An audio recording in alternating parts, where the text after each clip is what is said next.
the shadow cast is dark, as the burning light inside the self has lost its spark. The foam of destroyers from within changes us from spirit into skin. The face in the mirror has no crown of light. The inner eye of a love deceived has lost its sight. True heart, we can never be apart. I don't want it any other way. Sweet song, a soundless chant that lingers on. A fire of love creates the golden day.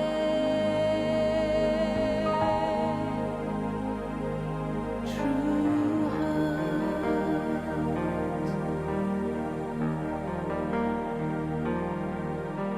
the art of dancing in the mind, as the silent mantra once again we find, like a shadow lifted from our very soul, as the link of love begins to take control. The mirror of illusion is no more. The travelers stand again upon the shore. A journey that has taken us so very far, from a world of mortals to a shining star. True heart, we can never be apart. I don't want it any other way. Sweet song, a soundless chant that lingers on. A fire of love creates the golden day. True heart, we can never be apart. I don't want it any other way. Sweet song, a soundless chant that lingers on. A fire of love creates the golden day.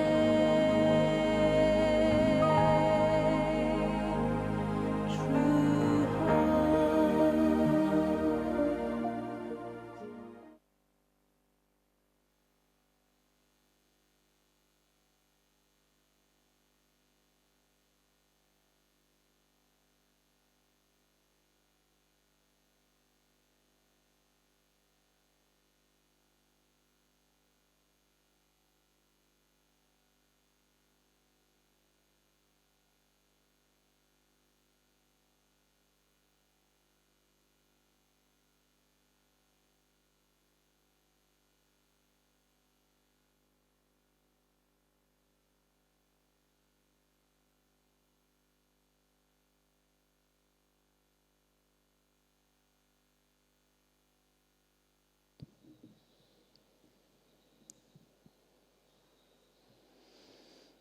Om Shanti.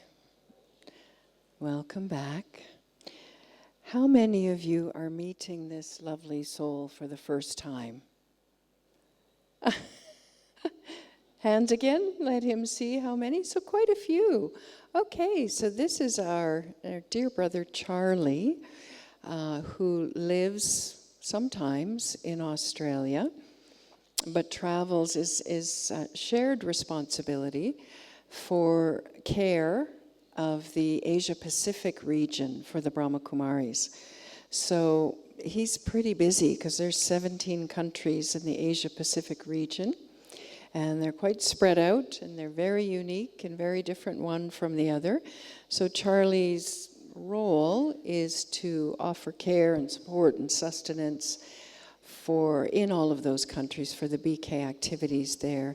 He's one of the first foreign brothers to study with the Brahma Kumaris, and he's everybody's friend.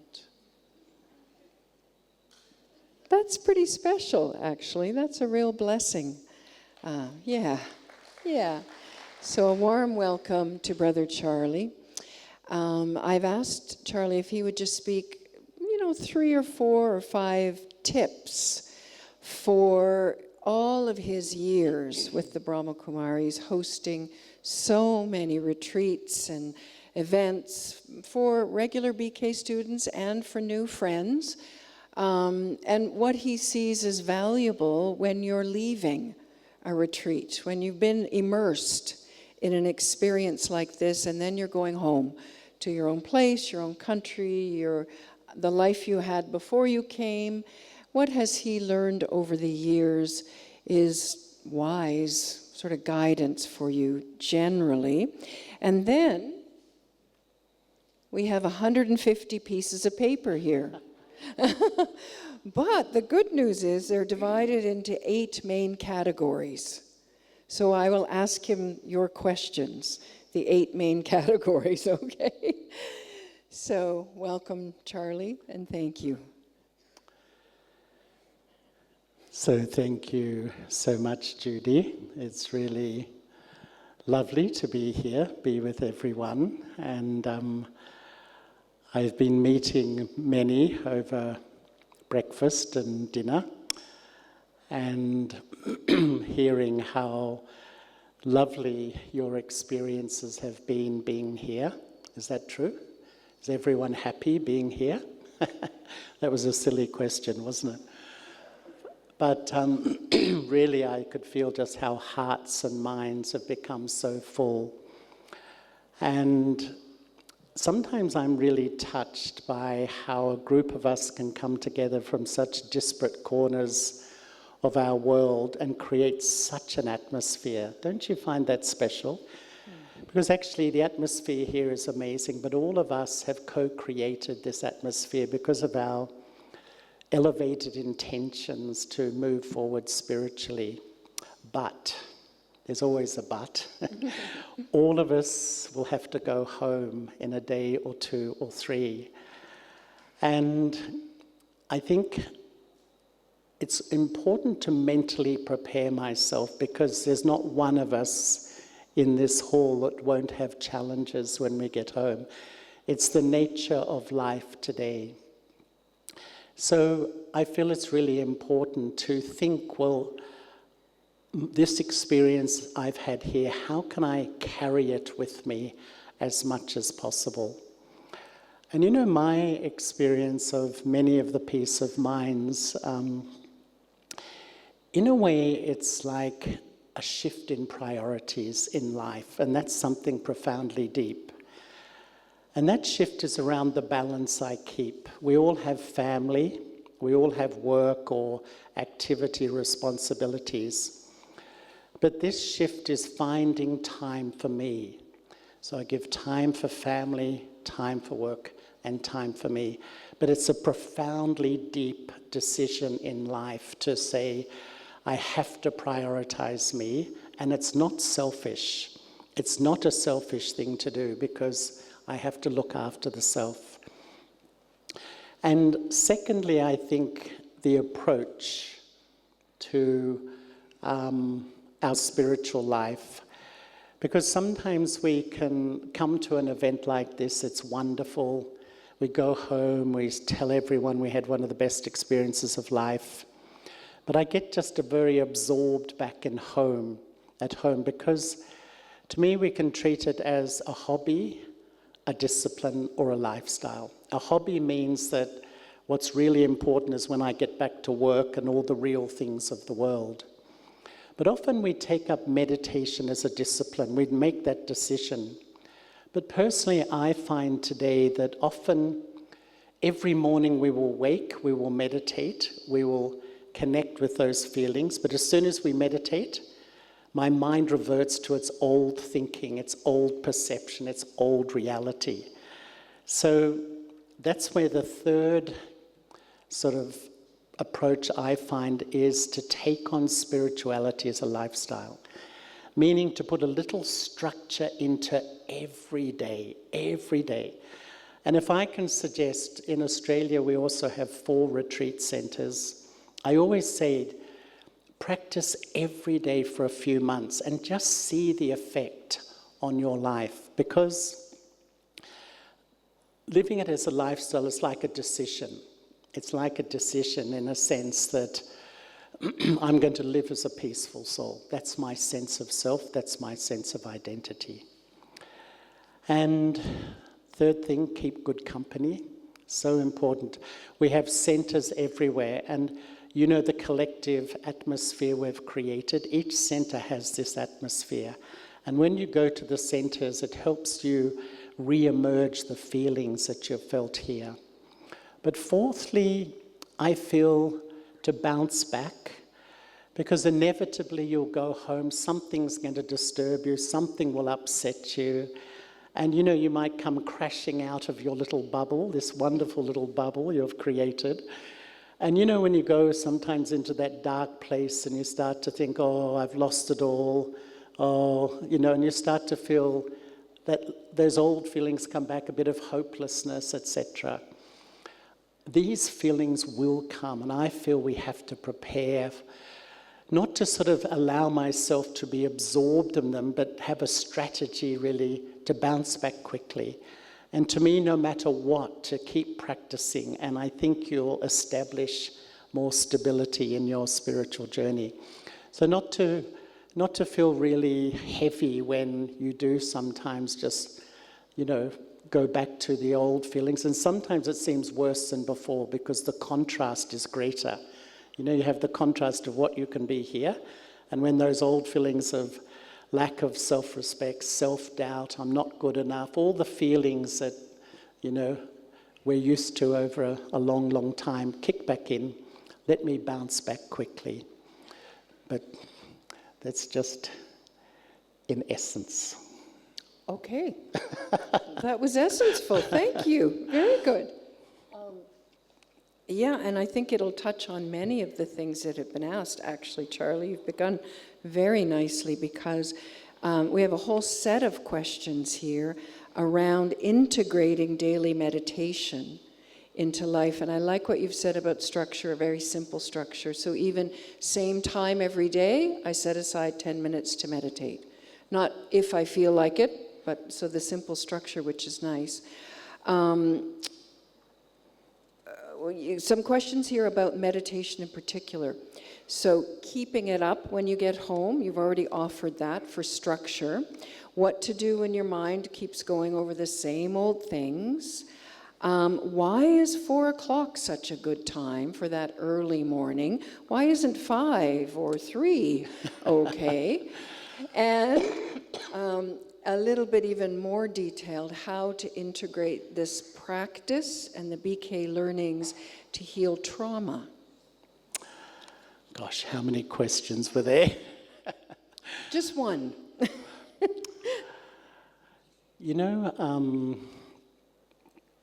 at the heart of, I think, this whole week is one thing, at least for me, is to really establish a real, living, loving relationship with God, with the divine, with Baba.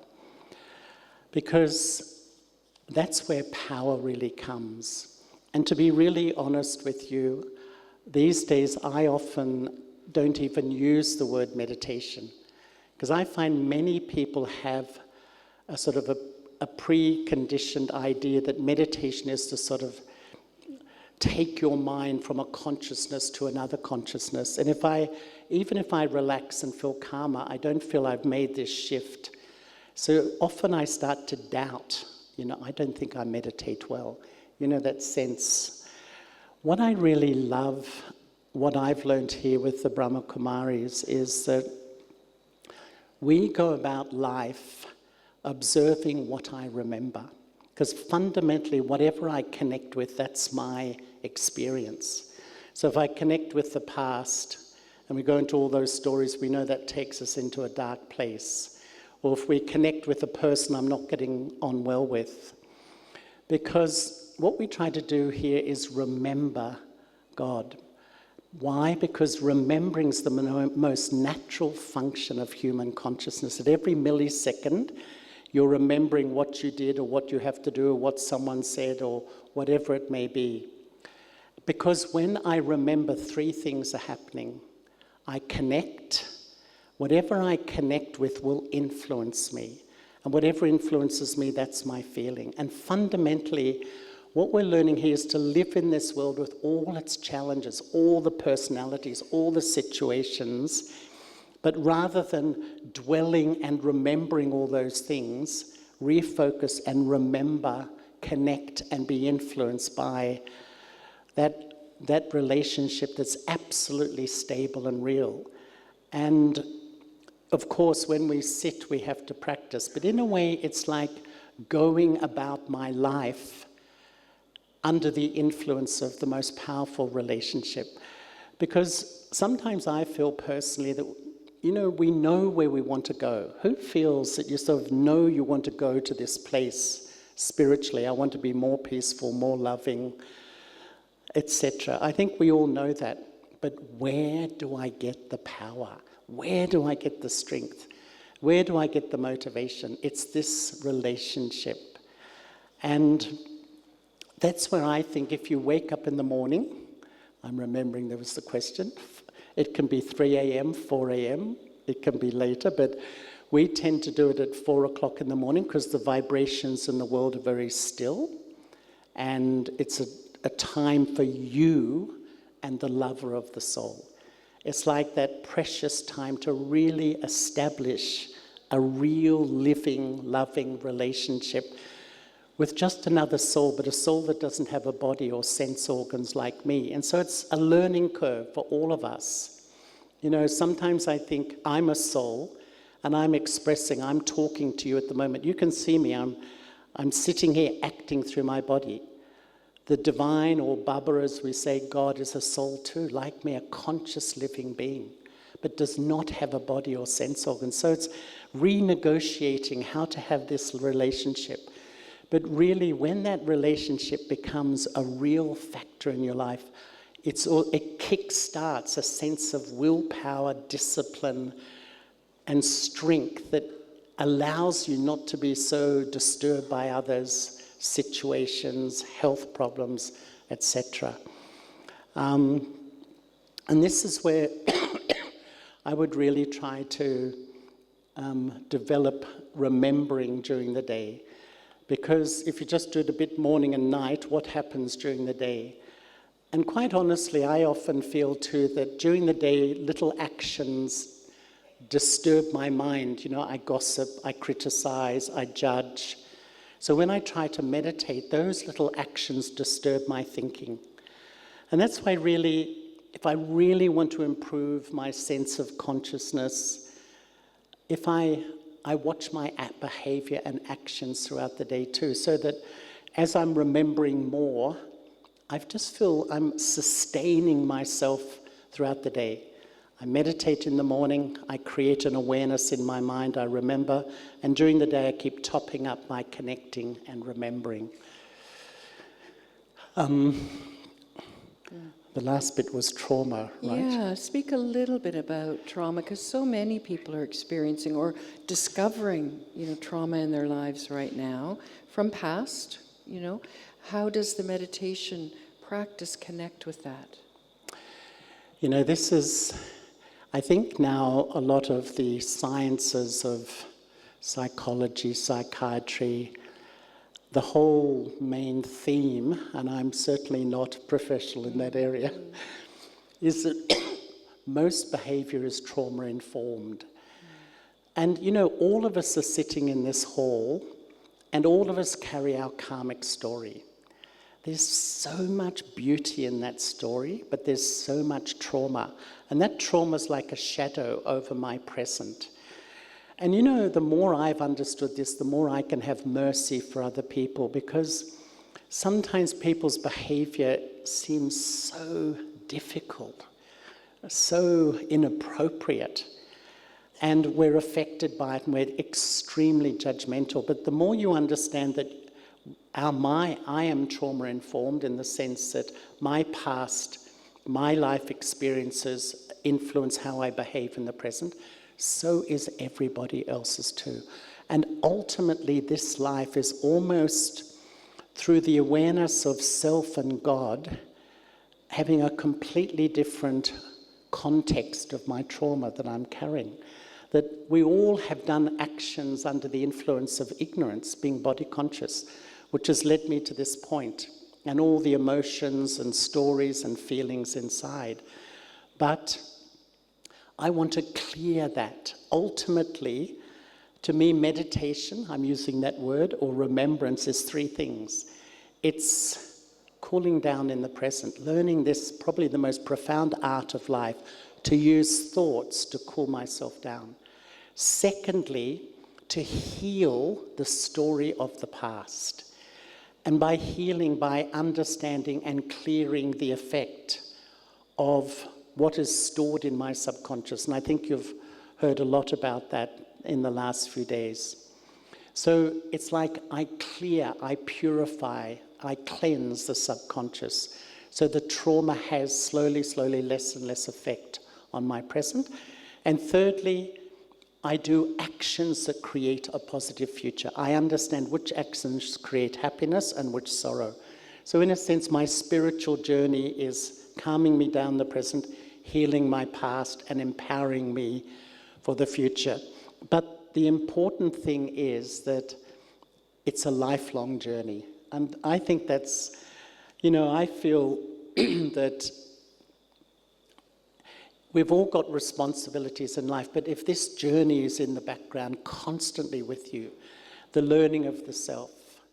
And for me, over many, many years, I do experiments in the laboratory of my mind to convert what I know into what I feel. We know I'm a soul. Actually, all of us came here. We all knew we were a soul before we even came. But the journey is converting the knowledge that I'm this micro point sitting in the pituitary gland around there in the brain, so that I experience who I am and I unleash this incredible power of peace into my life. That's the journey. Remembering and practicing is converting what I know into what I feel. And sometimes I even think the first step is to know, the second step is to believe. The next 998 steps are educating myself to really feel who I am and have such a real relationship with the divine, as real as, my friendship with Judy. We can see each other here. It's so real. That's when this spirituality really is powerful in your life, and you really feel that I have this internal strength to genuinely deal with sometimes seeming insurmountable issues and obstacles in life. It really can work, but consistency is so important. That was a beautiful answer. Thank you for that. Okay, there's a whole set of questions here about the soul's relationship with its body, including the soul's relationship with the brain. So questions around, okay, what happens when there's a mental illness or some brain damage and the soul is functioning inside a brain that doesn't work so well? There's questions around, are we supposed to disconnect from the material world? Is the body a friend, or is it something to be transcended?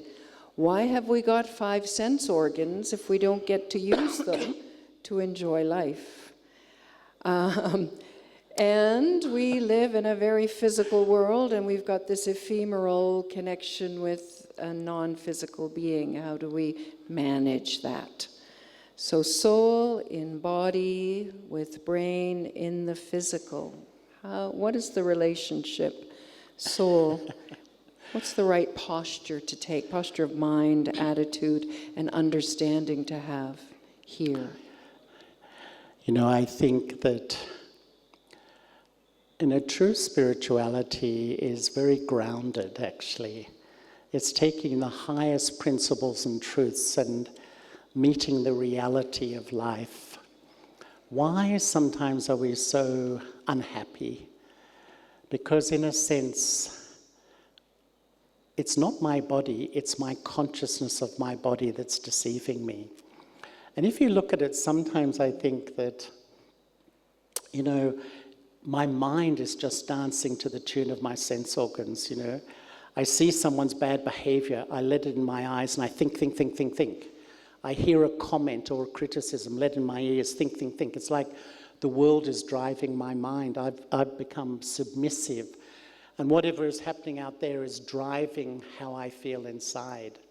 So the body is controlling the mind, so to speak. What we're learning here is, in a way, to really respect my body and understand it and how it's a wonderful instrument of the soul, but take back the authority of the self so that I, the soul, am the master of my body and my sense organs. So when I see the bad behavior, I don't let it dominate my emotions and my thinking, but I observe. I remain aware in my mind. I'd observe it. I can see it, but I don't overreact to it. So the body is an extraordinary instrument. And in a way, I think the more you learn who you are and experience who you are, it's like gently, with love and wisdom, you take back the authority of yourself, not through force and control. And it's almost like you sit up here. And many of you have met Daddy Janki, I think, over the years. And she often used to say, I sit here and when there's a health problem, I talk to my body and care for it and work with it, so that it's not about denying my body, but taking back the internal sovereignty that I've lost over a long period of time. So in a sense, that means too that my mind is not really dominated by my ego and my lack of self-respect, which sort of dominates my thinking. So, I think it's a really balanced view, how to really, when you're detached from your body, in a way, you know what you need, you know what to eat, how much to eat, in a very practical way, you sort of, this is a wonderful instrument. I have to care for it and look after it. But, mental health, I'm certainly no expert in this area, and I'm sure there's many people here. Once I heard Daddy Janki again say that, there's hundreds of reasons why there's mental health issues. But you know what she said once, which touched me? The first is a lack of true love in this life. And the second is a lack of true love in a past life. And I really feel, we're programmed to belong, to connect, to be in love. It's the heart of human life and existence. If we're living in this world feeling so disconnected, unloved, not belonging, it distorts my perception, of myself, of you, of life, of absolutely everything. But also, I think sometimes the intellect, which is the part of the faculty of the soul, and it's the intellect which is receiving the knowledge. But, sometimes all that stuff in my subconscious, we were calling it like trauma, etc., all the rubbish of the past, the intellect holds it back. And it's like a dam wall sometimes holding all this rubbish. So on the surface we are very socially appropriate, but behind it, all this feelings and stuff is happening. Sometimes a dam wall just can't take the pressure. So all this stuff just comes into my thinking and my behavior and so on. So perhaps like a little bit of a spiritual view of mental health. And in a way, I would say if you're body conscious, we all have relative mental health issues in a sense. We all do. And, you know, I think the whole of spirituality is just, I don't know, to me it's incredibly sensible sometimes. It's just learning who I am, taking the pressure off myself to look good, to become something, to impress people, just becoming who I am, accepting who I am, respecting who I am, loving who I am. And I just think things begin to normalize in a very sweet way. I had a long-time friend who was a Buddhist from birth, and he began to experience depression. And it was interesting for me, studying the BK, that I understood that he was not his brain, but he did not. So he thought the mind and the brain were the same thing. So to admit that he was depressed, or that he had the illness of depression, he could not, because he felt like he was saying, I am somehow weak, because my mind and my brain are the same. And when I shared with him as a student of the BKs that, no, you're not your brain. You are the soul in the brain. And just like kidney illness requires kidney medicine, brain illness needs brain medicine. And it relieved him of the stigma, the shame. So that simple understanding of being soul is very helpful in these matters. And I like your long-term karma hangover or baggage is really what's expressing itself, isn't it? It is. And you know, when we talk about depression, in psychology, it's like a sadness, deep sadness that my dreams in life to be loved, respected, cared for hasn't happened. But spiritually, I think it's like a mourning for the loss of my true identity. I live my life, but who am I? Just when you really think, we're often adults with families, with children, with grandchildren, and I'm not clear really who I am. And it's like a massive identity crisis the whole planet has. It's like there's a crisis in the soul of humanity, because it's like we have so much knowledge out there and we're so uneducated about in here. And hence, mental health is the biggest issue in the world today, because the fundamental truth of who I am is not known, that I'm an eternal, immortal, non-physical point. That's the reality of existence. And when that seed is resown, the whole tree of life, my physical health, my mental health, starts to step by step heal itself. Just sow the right seed, and the healing begins, the seed of truth, the healing begins to happen. And some of the self-medicating we do, use of drugs, for instance, or other things, you can see the soul is desperately seeking for that original experience. So marijuana is very popular in Canada, and you can tell young people are just looking desperately for peace. Yeah. And cocaine, they're looking for power, and you can just feel the soul craving something that it can't find, and then getting a substitute somehow, It's very interesting how knowing you're a soul is at the root of healing so many things. I think so. I often use the analogy that the inner world's like a tree, and it has a seed, a trunk, branches, and leaves. Your thoughts are the leaves. But your thoughts are the end product of the whole inner self. And often, when we have chronic negative thoughts, or we try to cherry pick out, but just other ones come. And the branches are like your mental and emotional patterns, which are the habitual perfectionist stuff and paranoia stuff. The trunk is your subconscious. And Freud said that like 80 to 90% of your behavior emerges out of that place. But the seed is your sense of identity. And I feel what we're doing here is when the seed is false, that I'm a temporary body, it influences the trunk, the branches, and on the top, the chaotic thinking. And what we're doing is sowing a new seed that seed influences your subconscious. It influences all your mental, emotional patterns. And on the top, your thinking is just automatically cooler.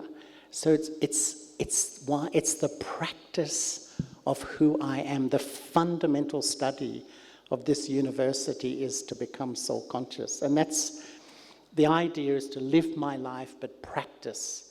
As I walk, as I move, as I talk, as I do my work, just keep aware, and you start to rebuild that self-awareness.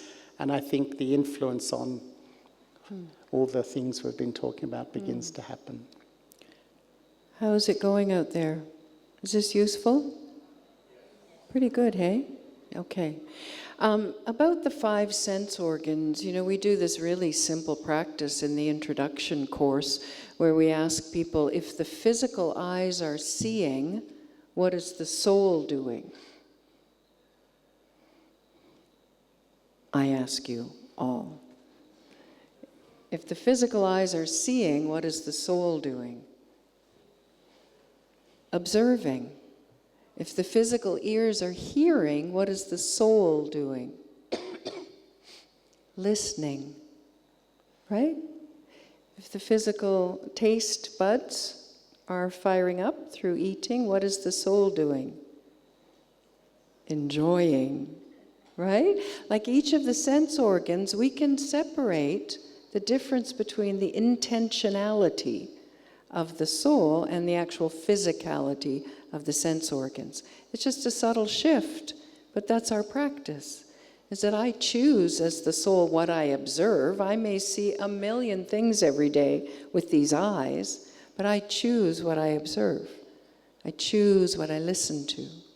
Maybe not what I hear, but what I listen to. So we have these organs for a reason, but we understand we are not them. We are the masters. All right, we have lifestyle, family, and relations. Whole series of questions here. So overall question, do I go back home and just blast my family with my newfound knowledge and make them all BKs? Or do I go slowly and I kind of just ease into it and I demonstrate through my behavior? Maybe I don't use the God word on the first day. Judy, can we maybe go a bit one by one? Would that be okay? Well, that's one question. Yeah. But that's the big picture question on this. How do I approach my life when I get back? And then there's a bunch of details, Charlie. Oh. Like marriage. What's the BK view on marriage? What about children? Where do they fit in the BK view of the world? How much longer have we got for this interview? What's the recommended path for marriage if you're already married? It's kind of like, what's our view on all of these things? How do I, when I become a BK, how do I ward off romantic interests? Sisters and brothers don't get married when they're BK, so how do we reproduce? So these are all questions related to BK lifestyle, and just how much of that do I want? How much do I understand? And, how do I take it when I go back home to my existing family and relationships? Does anyone want an early lunch? Oh, these questions. One of my experiences on this journey is to respect the beauty of each individual, each soul. And I think spirituality is regaining self-respect, knowing my value. In a way, that's what this journey is, taking back the value, my sense of self that I've lost, and then seeing the value in everybody. And that's where I think that when we go home, sometimes our enthusiasm, because we've had such an experience, but they haven't been here. So I think we have to be so respectful and sensitive. And, I feel the most powerful form of sharing is just to be an example. You know, I mean, does anyone like being preached at? Anyone here like someone to preach to them? Not one's putting up their hand. No one likes it, but sometimes we can appear like that. So I feel that if your family or your friends really see that there's something shifted in you, and people are very observant, they will ask you, and that's the best thing, I feel. Be incredibly gentle. And you know, one of the things I feel in relationships is that, you know, the main question in all our centers in the whole world, no matter what culture, is how to deal with difficult people. I mean, most of us spend most of our mental time trying to sort through why others are like they are. That's just the human condition of today. The more you begin to understand yourself, your own past, who you are, there's a sense of compassion for others too, that everyone else is carrying their trauma, everyone else is under the influence of their past, everyone else is lacking self-value, and there's I think a more merciful attitude. And just because something is meaningful to me may not be meaningful to them. I really feel the way you influence others is to give love and respect genuinely to the soul. See the soul and give love and respect. That is the way to really pass on what you've experienced here. You know, the majority of the BKs in the world are married. I'm not married, but most BKs are married.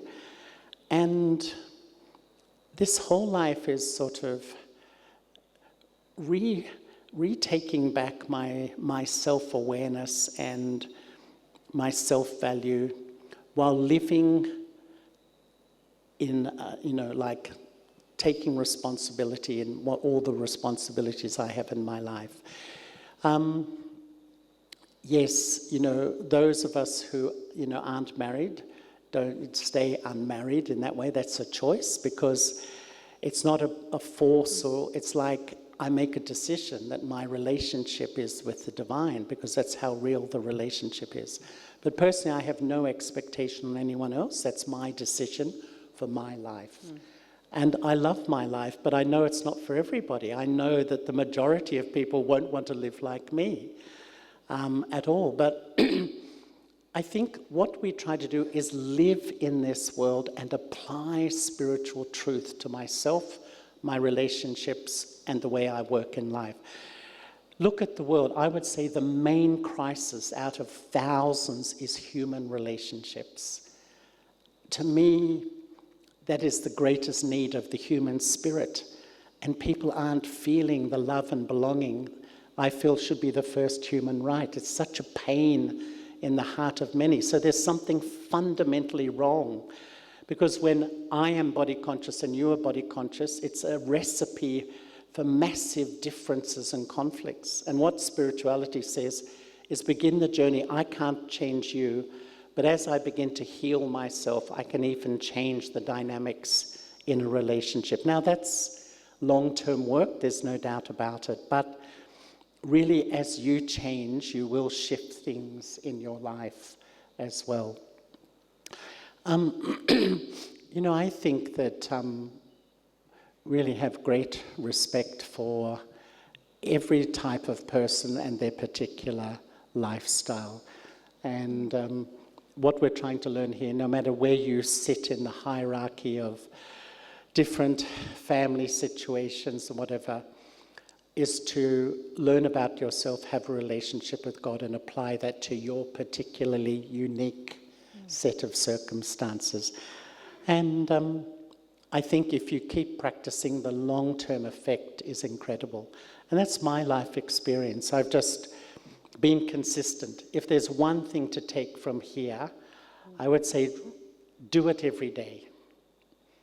You know? And that I just think when you're consistent, you start to rebuild your spiritual power.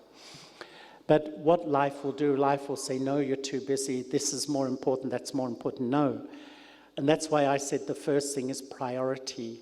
when you prioritize, I have to really heal myself, give time to myself. If that's the main message you take away, to me that's a fantastic message. Give time to yourself on a daily basis and you will watch. And it's not like that, is it, Judy? Mm-mm. It's a bit like that. Like the stock market. Yeah. I don't think anyone's here is pretending that everything will become totally rosy. But when you have knowledge and you apply it to your life and start to practice and experience, there's no doubt in my experience that your life will start to improve and you'll feel more comfortable with who you are as a person. To me, that's success in life, when you can say, I like being me, I'm comfortable with the sort of person I am. Because I've been amazed in my life talking to people that are the so-called successful people. I never like that word in the world because it often means you're rich and powerful and famous. But scratch the surface and there's such a sense of self-doubt and self-dislike, and, you know, these sorts of feelings are there. And, you know, to move out of that place and move into a sense of a relationship with yourself which is more kind and respectful is a massive success in life, and that's what this journey is about. When I began meditating, I was a single mom with 2 little girls, and I thought it was impossible that I could meditate because, you know, they were 3 and 5, and they were fighting, and they needed mom's attention, and most moms know the 6 o'clock to 7 o'clock time after the day. We call it arsenic hour in Canada. It's that really, really challenging hour with children when they're totally overstimulated from their day, you're overstimulated from your day, a meal needs to be made, homework needs to be done, and how are you going to meditate? And I remember just deciding at 7 o'clock, I'm going to meditate every day. And of course, it was like World War III downstairs when Mom went away to meditate. And I lasted 6 minutes, and then I lasted 7 minutes, and then 10 minutes. And then I noticed, I think it took about 10 days, but by the end of that time, they were completely quiet. And I thought, well, maybe they've killed each other. And I went downstairs, and sure enough, they were just playing quietly in separate corners of the house. And then it became quiet time for them. But I really had to be determined for 10 days not to give it up. So, and I didn't think it would be possible, and it was. And now they're grown up, and when we're together, they'll say, Mom, it's 7:30. You going to 7 o'clock? You going to meditate? Like, so I think there are many, many stories from many students of the BKs where the family, of course, is our priority. We're not giving them up at all. But within that, can we make a little space for a practice that we value, that brings benefit, and it brings benefit to them as well. So that's very nice. Can I just share something here? Yeah. Because, you know, another common question is, you know, I'd love my children to do some of this. And, you know, I feel that when we really meditate and practice, it automatically transmits to those I'm closest to. This is the amazing thing of the human soul, especially when you're close. It automatically influences, I think. Yeah. And I often think too that today parents are so worried about children or family members. And, you know, there's 2 influences on a child, main influences. One is the family, the atmosphere, the parents' relationship as a whole dynamic. But the second is the karmic story the soul carries. And, you know, sometimes I've seen some families that are such really loving, good families, but the karmic story in one of the children is difficult. You know, the child just, it's hard, life is hard work from them. And then the parents really blame themselves, you know, why, what have we done? Why are the children like this, you know? And this is where I think sort of having the context of the soul's journey, this time we're in, it helps me understand these sorts of things in life, because I remember one family when I was young, 4 children. 3 was sort of the high achiever types that just did everything and reached the top, but 1 was absolutely the opposite. And the parents really took that on themselves. And yet, and maybe there's some family dynamic, but you know, when we understand each soul, it doesn't mean we don't love them. We will still love and care for them just the same as the others, but it helps it put in context that actually we create the body. The soul has its own journey, and the soul's carrying its past. And that's why sometimes that soul's behavior and approach to life is completely different. And it just helps me understand really all the things which are happening around me in life. Yeah. I think that's connected to just a couple questions which were around attachment and judgment. So that's in relation to the relationships in our life. How do I overcome the critical judgments I have of others? Are these fundamentally just a reflection of my own flaws? And aren't we supposed to be around human beings and have love for human beings? But how do I do it right so it's not attachment?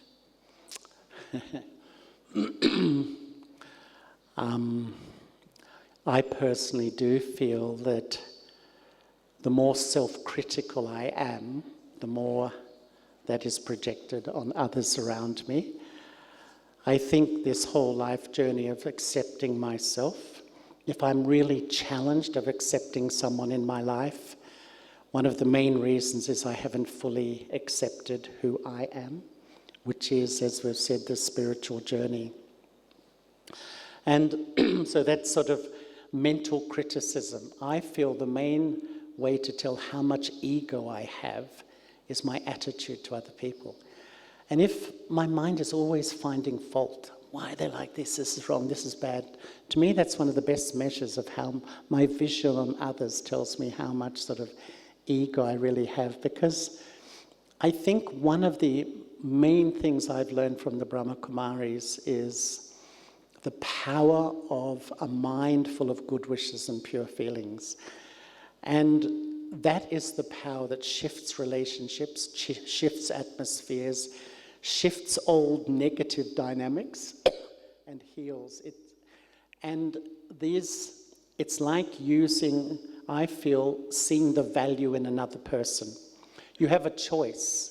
And I feel in life you have a choice. I can focus. All the weaknesses are real. They are there. It's real. But if I can still see them, but if I choose to see the value, to me this is the power of a parent's vision on a child or my vision on anyone. That if you hold the value of someone in your attitude, they can change. This is what leadership is. I personally feel leadership is knowing the goodness of another person, knowing their weakness too, but having this conscious decision, being aware of the weakness, but focusing and seeing the goodness. And that's what heals and brings out the beauty in other people. But one of the things I found too is that the second part, maybe you can... Attachment. It was we're in human relationships, loving others, but not being attached. Well, this is a massive subject, and I often feel the most unpopular word in the English language is detachment. Everyone doesn't like it because to me, it sounds like it's abrupt. It's like cutting off, disconnection, non-loving. But being uninfluenced is really, I would say, as the soul heals and becomes clean, I am naturally less and less influenced by vibrations of people, attitudes of people, behaviors of people. And that's absolute freedom. And perhaps we would say that is detachment. To me, there's 2 types. There's dependent love, which is the attached love, and there's the detached love. Actually, when you're detached, you can love people when they're sweet and they're good, but you can also love them when they go through their stuff. When you're dependent, the law says the more you're dependent on someone, the more they will affect you. And often, we can be around some people, just their face, their vibration can impact me. But that's me. This is the beauty. Spirituality says I am responsible for how I feel. Yes, maybe their behavior is inappropriate, but I can't change them. And what I love about spirituality is I'm saying, yes, I'm responsible for my life and who I am and how I feel. I can project and blame for the rest of my life, but I'm deceiving myself. I'm moving out of truth into falsehood. But it's this real journey, and I really feel that you can't, in a sense, conquer attachment, if I can say that. You can only replace it. Because the weaker we became, because what happened, we became so empty, so weak, and so the more vulnerable I felt, I need to sort of have people to sort of depend on for my sense of security as a person. But the problem is I became so dependent on you, everything you do impacts on me. And so the more I rebuild myself and my relationship with God, almost naturally, I've found personally, I feel less and less dependent on people, less and less affected by people. And quite frankly, you can genuinely love people when you're not so affected by them. Because the more you're affected, you love them one day and you're upset by them the next day. And it's an incredible journey. Because in one sense, the soul originally was non-dependent, even on the body. I'm an eternal soul, this is temporary, even relationships are temporary. As I came through time, I've become dependent on everything around me as I lost my spiritual power. And now I know who I am and I'm starting to reconnect, but I've got addiction, and I use that word purposefully too, so many things. People, so many things I'm so dependent and addicted to. And so I think we have to be so patient with ourselves, I'm on the journey. But it's real freedom. The more I let go, I feel that I find for me, the closer I feel to God, naturally I feel less dependent. It's not that I'm trying to, chant, I must be detached. I don't think that works at all. But it's a natural consequence of rebuilding my inner world with who I am and who I belong to. The natural consequence is I feel less affected and dependent. But there's a but. Oh. It takes time. Yeah, I was going to say, I asked Charlie this morning if he has any emotional reactions anymore. Can you imagine somebody saying no to that question? He said, no, not really. I said, no triggers? Nothing that gets you? No, he said, not really. No, I did. No, I did say a little bit. A little bit. But the point being that this is over how many years? Because you weren't always like that. But it's happening for you because of your consistency. So that gives me hope. Okay, we have a couple more questions. Can you? Yeah, still good? Okay. This is the 5-in-1 question, But this one is all around diversity and inclusion. So these questions, one of them is about what is the woman's role? And how do BKs connect about the woman's issue? Another related, when I see countries at war and I notice that the heads of state are mostly men, do you think that the lack of women at the table of the world's power contributes to this problem? So this is a whole woman thing. Should we stop there on women in case save the other two? Okay.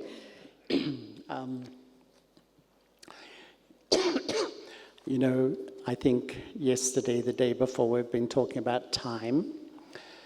And to me, I feel there's an amazing shift happening. And that's why I think a lot of us feel so uncomfortable in this world, because everything is changing. And one of the shifts is, I would say, from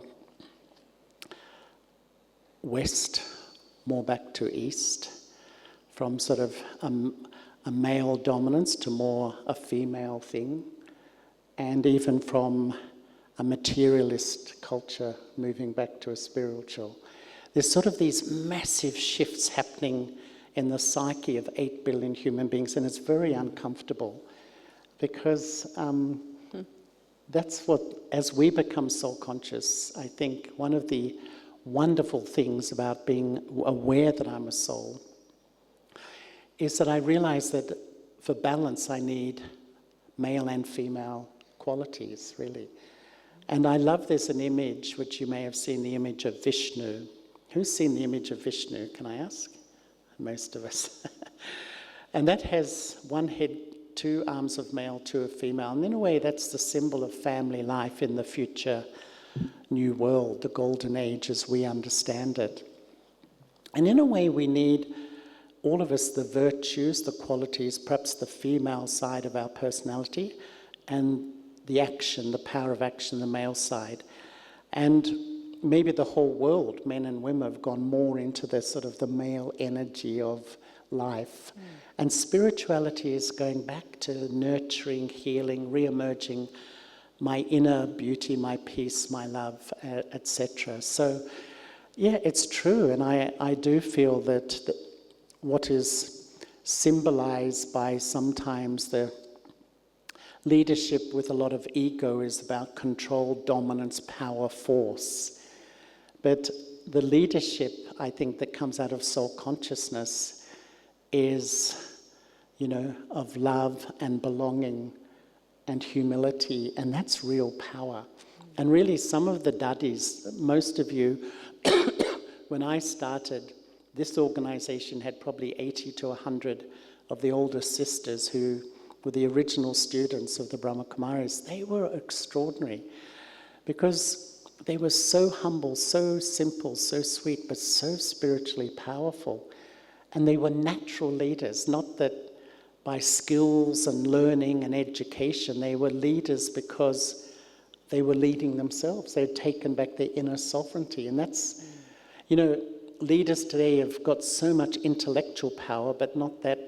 That's what I think people are yearning for, leaders who are examples, who are just genuinely loving, humble, good human beings. It's very powerful.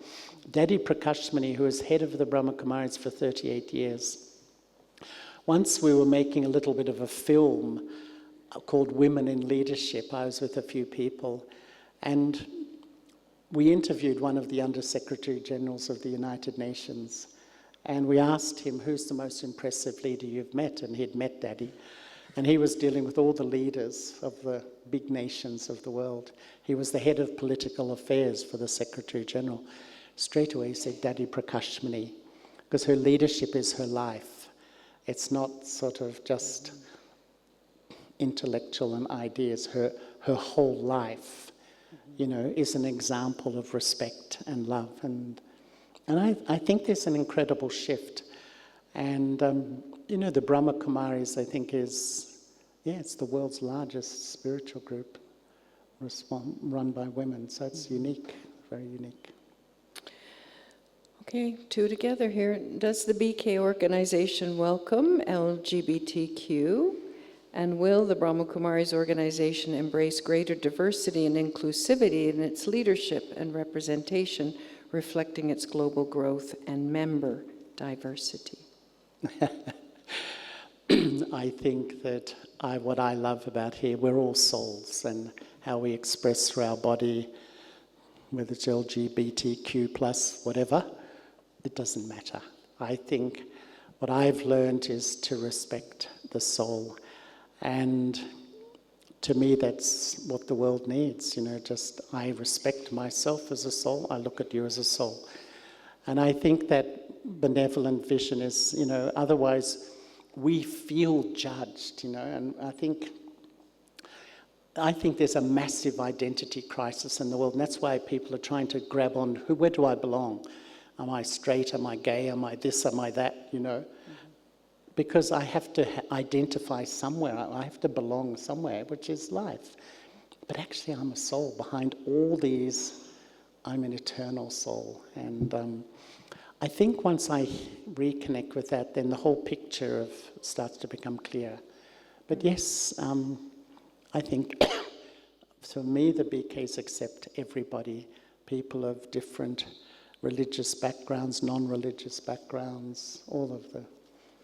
Okay, 2 more questions. Why do we use the red light? I thought I'd give you an easy one. Well, the red light helps me become introvert. And sometimes, quite frankly, we want to learn to have this soul-conscious practice, this remembrance of the divine in any situation. But initially, when we start to meditate, to have calming music, suitable environments, red lights, which sort of helps you go in, because I feel the greatest myth of life that we've all been indoctrinated with is peace, love, and happiness is out there. And that's why when you sit to meditate, your mind just runs every single time. And a lot of us think, oh, I can't meditate because my mind, it's such a powerful myth. And so the red light just helps me internalize and start to create thoughts and feelings around who I am and unpack that experience. But it takes practice. And it's why, I heard Daddy Genki once say, you need 3 things on the spiritual journey. The first is patience. The second is patience. And what do you think the third one was? Oh, you're amazing. How clever. It's so true. I think start the journey, keep it up. That's the message from here. What you've experienced, you can experience more permanently if we practice. Okay, 2 more. I keep finding such good ones, and they're in categories. This category was about connecting with God and making sure I'm not connecting with some other energy. Like, how do I know I'm connecting to God? And it's in the package here of questions. One of them is, what's our concept of the devil? Is it real? And in the West, we're taught spirituality is weak. How do we go up? Is this true? So this whole business about how do I know that I'm connecting to God, and are there other things I could connect to?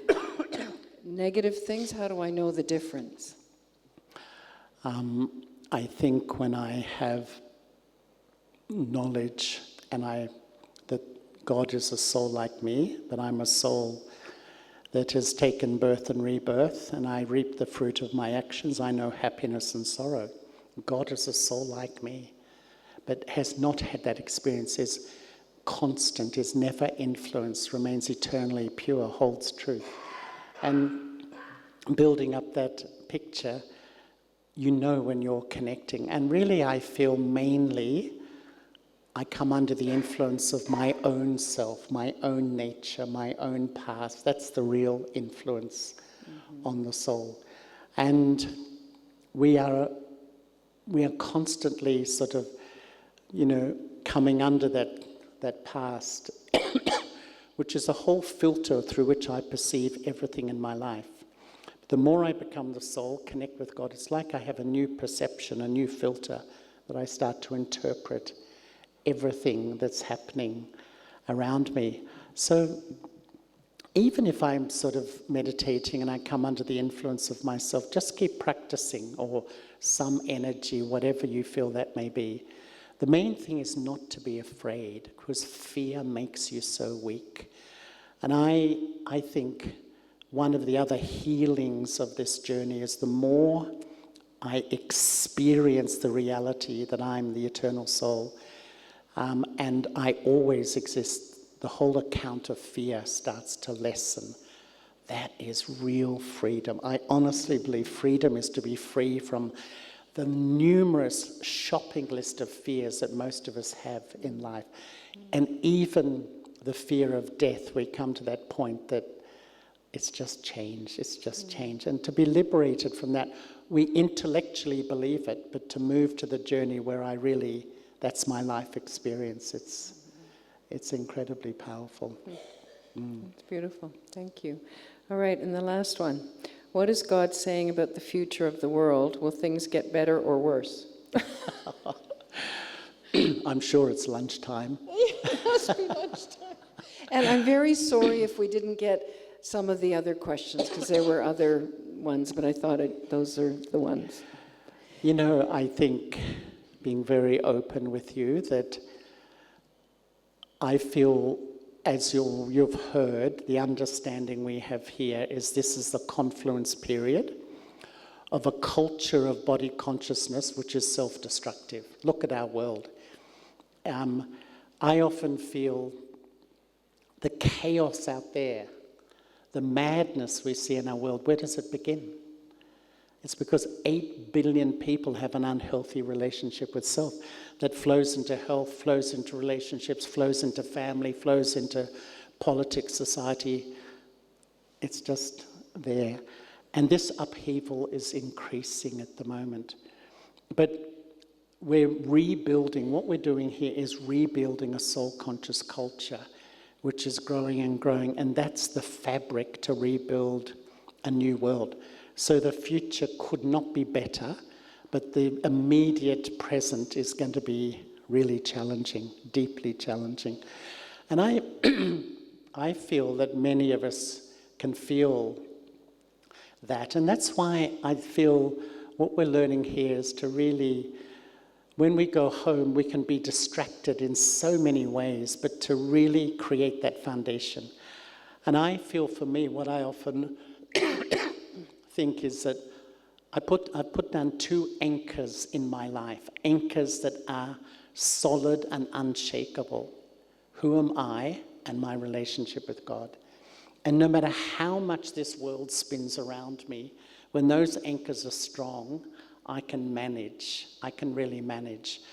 And that's why I also feel the more you put down those anchors for yourself, automatically your life will support the people you love. When everything they've had trust and value in starts to shake, you know, all the institutions and methods of life, which we've all been brought up with as what life is about, I feel almost everything's going to start shaking. But that's just the short term, because it's giving away to a new world based on soul consciousness. Wow. So in the end, it's going to be okay. And if it's not okay, it's not the end. Thank you, Charlie. What do you think of that? Was that amazing? Wonderful, wonderful answers. So rich, so deep, so wise, so practical. Thank you. Really beautiful. Yeah. I think it's lunchtime, but we were going to make an announcement. Could we do the announcement tonight instead? Is that okay, and go for lunch? Yeah, that. Can we do that tonight? Or do it now? Do it now. We have a Facebook page, so I think we let Charlie go then. No, Charlie, stay here with me. And they're going to show us a Facebook page. 2 of our wonderful group have decided to create a Facebook page. This is not an official BK page. It's just for this year's group of guests. Peace of Mind 2024. So, yay! So come and tell us about it. You can sit here. Yes, you can.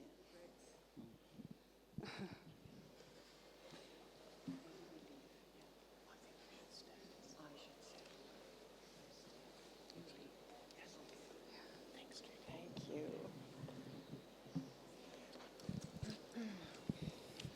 Om Shanti. Om Shanti.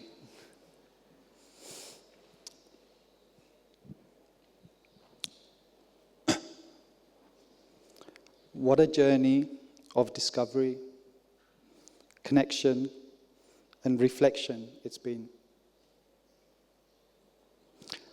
So many people walk with us in the sands of time. Many follow another path, and others continue to walk with us. Everyone leaves a memory. Some deeper than others. I know the memories of the last 7 days will reach the depths of the deepest oceans. Our souls will meet again, somewhere, somehow.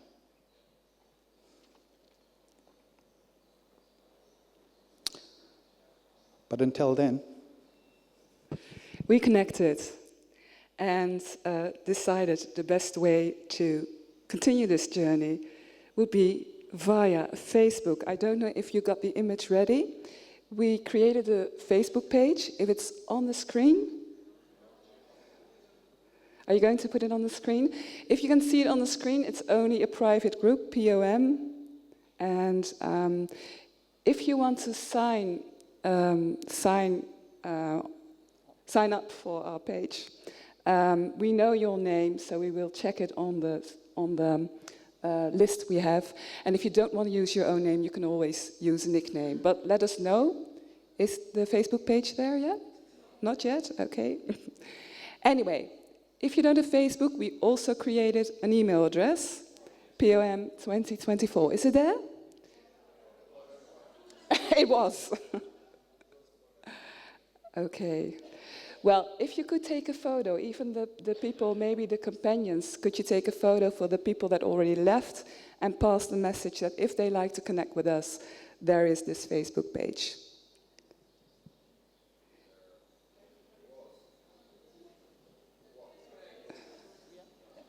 That's the one. You can take a photo, and there's more. The next page will be, the next picture will be the email. POM, just POM. And then underneath it says Private Group 2024. Yeah, this is the email address we created. And we have something else.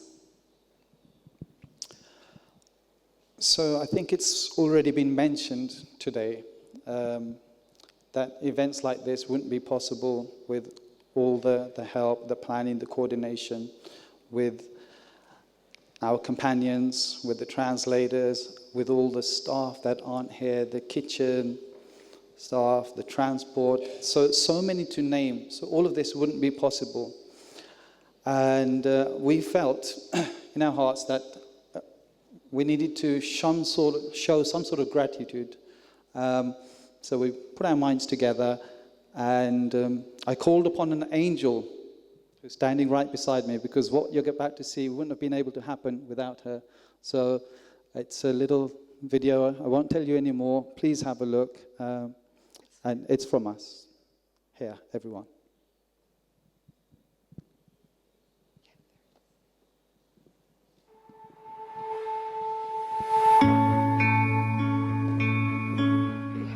Dankeschön für die Organisation von Peace of Mind. شكرا.